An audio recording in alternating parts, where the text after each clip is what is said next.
Abang saya mau cakap. Ya, tu kalau sana sikit ni mah. Agak dekat dia. Dekat tak? Ya.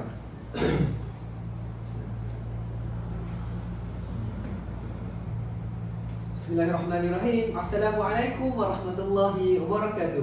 Jadi pada hari ini kami berdua akan bentangkan tugasan 3 BMM 1074 Sejarah Perkembangan Bahasa Melayu. Jadi sebelum kita pergi lebih lanjut, memperkenalkan ahli kumpulan saya, Lutfan Taki. Ya. Okey, nama saya Ahmad Lutfan Taki bin Manasran daripada BM3. Sebelum saya kembalikan kepada rakan saya, izinkan saya berpantun terlebih dahulu.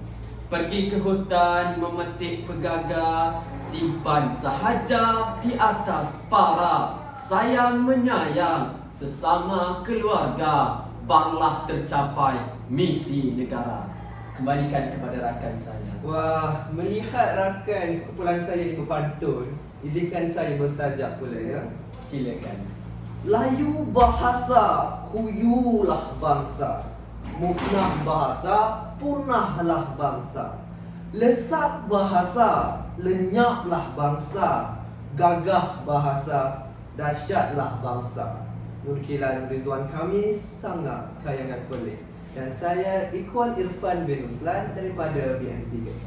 Jadi Takif, hari ini kita akan membuat satu bincang ataupun perbincangan santai-santai berkenaan peranan dan pemikiran tokoh dalam memartabatkan bahasa Melayu. Jadi Takif, tokoh mana yang akan kita bincangkan hari ini? Okey, pada hari ini kita akan membincangkan tentang peranan dan pemikiran tokoh dalam memartabatkan bahasa Melayu. Dua orang tokoh ini sangatlah terkenal dalam dunia bahasa Melayu. Tidak lain dan tidak bukan iaitu Awan Sarian dan Asmah Haji Omar. Oh, jadi sebelum kita pergi dengan lebih lanjut, alangkah eloknya untuk kita memperkenalkan tokoh-tokoh ini kepada kamu semua. Ya tadi. Izinkan saya ya. Silakan. Awang Sarian iaitu Prof. Datuk Seri Dr. Haji Awang Sarian yang lahir pada 20 Oktober 1953 di Pontian, Johor. Beliau dilahirkan di Kampung Rambah dan dibesarkan di Kampung Teluk Keram, Pontian, Johor. Taki. Ya.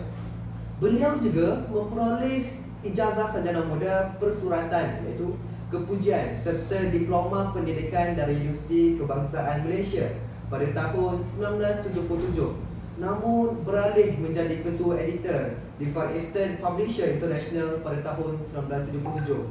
Sungguh hebat dia Awang Sarian ni. Betul. Pada tahun 1978 pula, beliau bertugas di Dewan Bahasa dan Pustaka sebagai editor jurnal Dewan Bahasa. Kemudian pada tahun 1984, beliau memperoleh ijazah sarjana sastra dalam bidang linguistik dari Universiti Malaya. Dan kemudian memperoleh ijazah Doktor Falsafah dalam bidang falsafah pendidikan bahasa dari universiti yang sama. Beliau juga pernah berkhidmat di Universiti Brunei Darussalam selama setahun. Sungguh hebat dia tokoh bahasa Melayu kita ya. Seterusnya, Okey.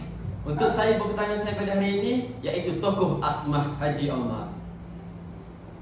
Asmah Haji Omar dilahirkan pada 5 Mac 1940 di Jitra, Kedah. Beliau juga telah mendapat pendidikan di Sekolah Melayu Jitra, Kedah dan Kampung Baharu Girls School Alustar.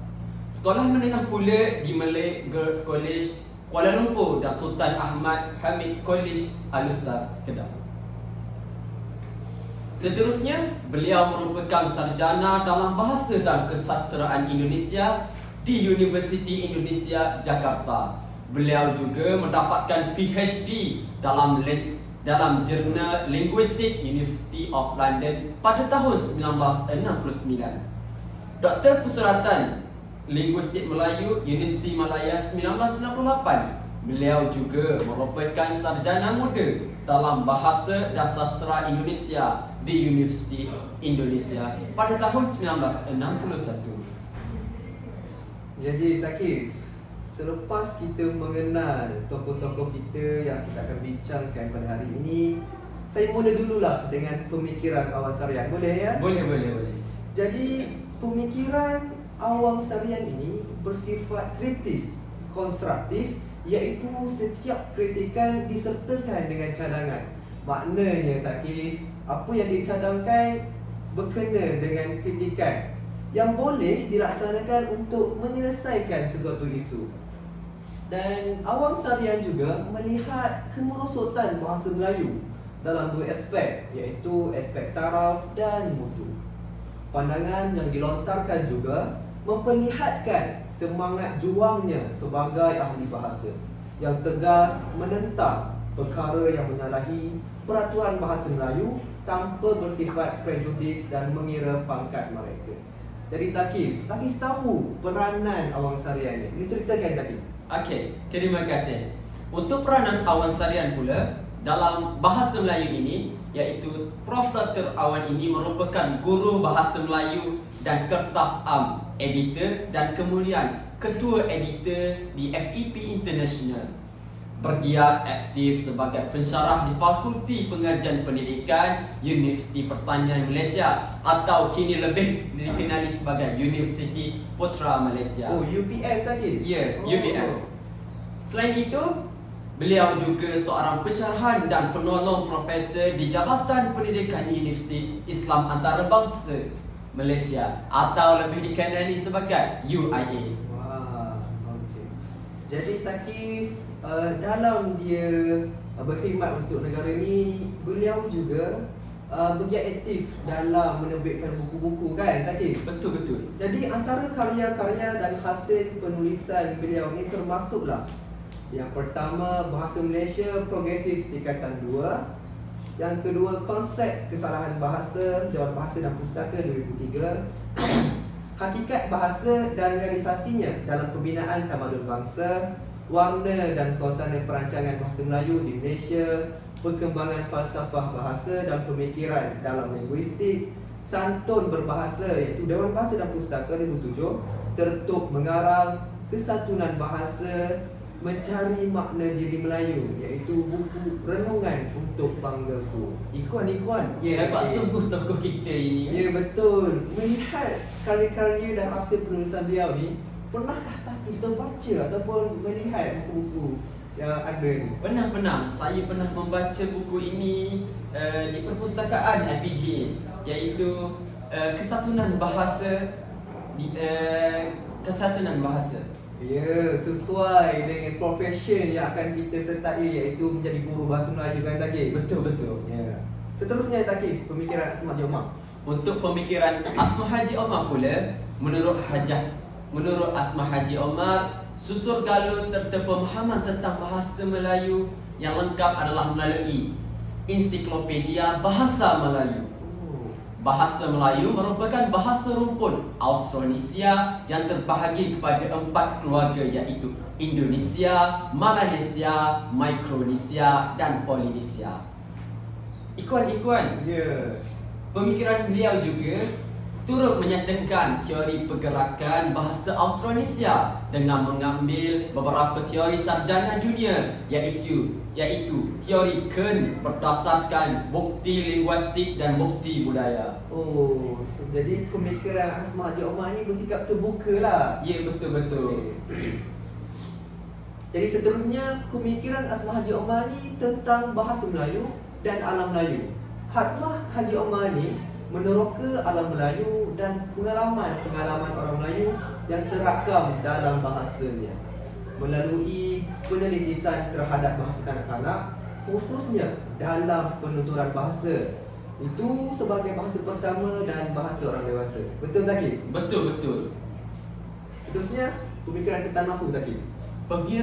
Pemikiran tentang nahwu dan tata bahasa pula menurut Asma Haji Omar pada tahun 1976 dapat mengesan beberapa prinsip fonologi yang melandasi analisis Za'aba tentang sistem ejaan bahasa Melayu seperti keutamaan ucapan di atas tulisan, kewujudan bunyi mendahului tulisan, huruf sebagai lambang bunyi.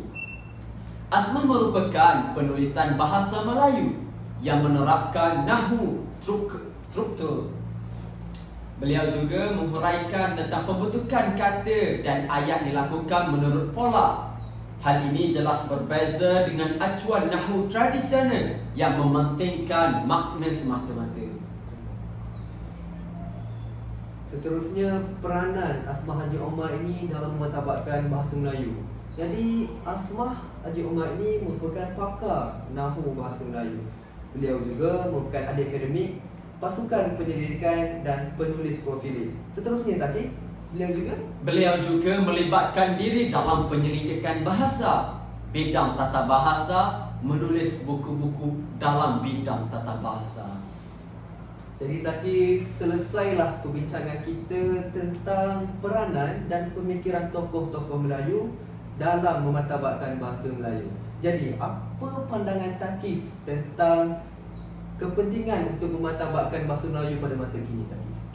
Pada pandangan saya pula, penting untuk kita memartabatkan bahasa Melayu kerana bahasa Melayu merupakan bahasa ibunda kita. Tanpa kita sebagai berbangsa Melayu, siapakah lagi yang akan menjunjung bahasa kita? Menurut Ikhwan pula, pada pendapat saya, yang apa saya dapat simpulkan adalah memartabatkan bahasa Melayu ini merupakan tanggungjawab kita bersama. Kerana apa? Bahasa Melayu ini pernah menjadi lingua franca pada waktu dahulu. Jadi, tanggungjawab kita sebagai anak-anak muda dan berbangsa Melayu ini untuk memartabatkan lagi bahasa Melayu di pesada dunia. Jadi, itu saja daripada kami. Saya Ahmad Lutfan Thaqif bin Manasran. Dan saya Ikhwan Irfan bin Ruslan. Sekian, terima kasih.